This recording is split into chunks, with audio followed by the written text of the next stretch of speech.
Good afternoon, everyone. Welcome to Agape's For Your Health. The last two sessions, we had a very important guest who whetted our appetite on diabetes. The great news is that he'll be back next session to give us more great health information. If you need a recap on the previous Agape's For Your Health, please do so by watching the Agape's Advent Fellowship Worship Hour recording, which can be found on YouTube. For today, I will be talking about depression.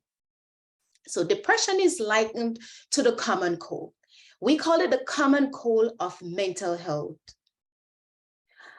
So it's a serious disorder of the mind or feeling. We normally ask our patients, what's your mood? How do you feel? It can be mild to very serious. It can affect people of all ages, religion, race, and it's said to be more common in females than males. Why we normally question all our patients that comes in about depression is because of the high rate of suicide.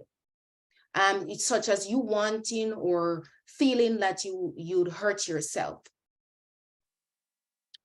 So if in the brain, there are three parts of the brain that is usually be affected most.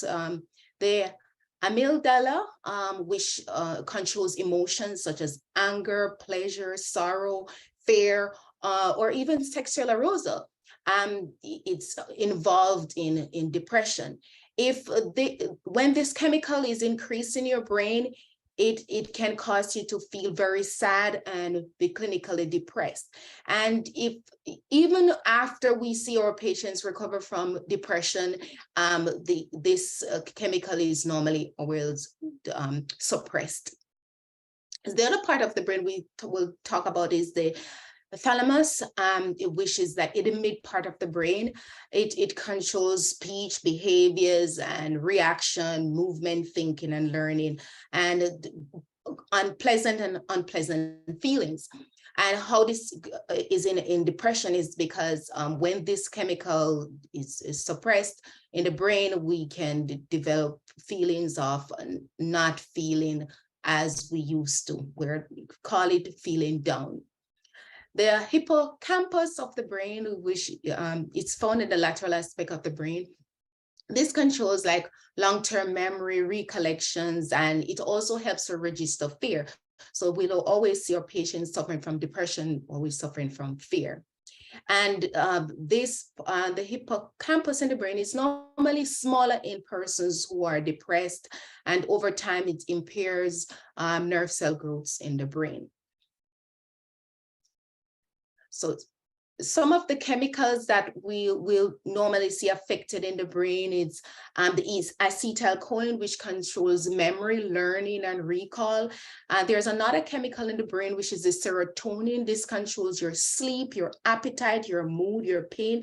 So sometimes you'll go to your doctor, and your doctor will normally, if you have chronic pain, your doctor will put you on a serotonin medication or an antidepressant. You'll say, why my doctor put me on an antidepressant and I have pain? Is because it's the same function. The part of the brain that it affects depression actually affects pain too. And so we'll find depression in patients who are suffering from chronic pain. Norepinephrine is another chemical in the brain which controls blood pressure, motivation, and reward. The other one is dopamine, which controls movement, motivation, how a person perceives reality, and the brain reward system of the brain. Glutamate is another chemical affected by depression, and this controls learning and memory. And GABA is another one which helps with anxiety. So when you go to your doctor, you'll see your doctor will prescribe one of these medications based on which chemical is affected in the brain. Based on when we talk to you, we'll see, okay, are you having more anxiety opposed to not feeling motivated? Then we'll prescribe you a medication that has more GABA chemicals than would have norepinephrine.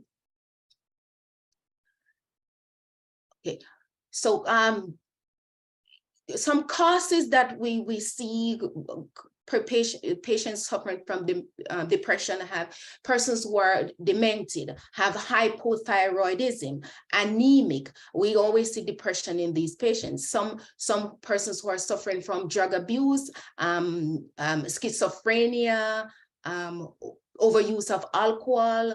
Even if you've lost a loved one, is suffering from trauma, even overuse of steroids and some blood pressure medications. So it's important to talk to your doctor if you're feeling, having an intense feeling of thoughts of hurting yourself, changing your sleep pattern, and especially loss of interest in things. These are important indicators to say that you're depressed, and you need to talk to your doctor for them to assess, is it the medications that you're taking, such as steroids or your blood pressure medications, that are actually affecting your depression level?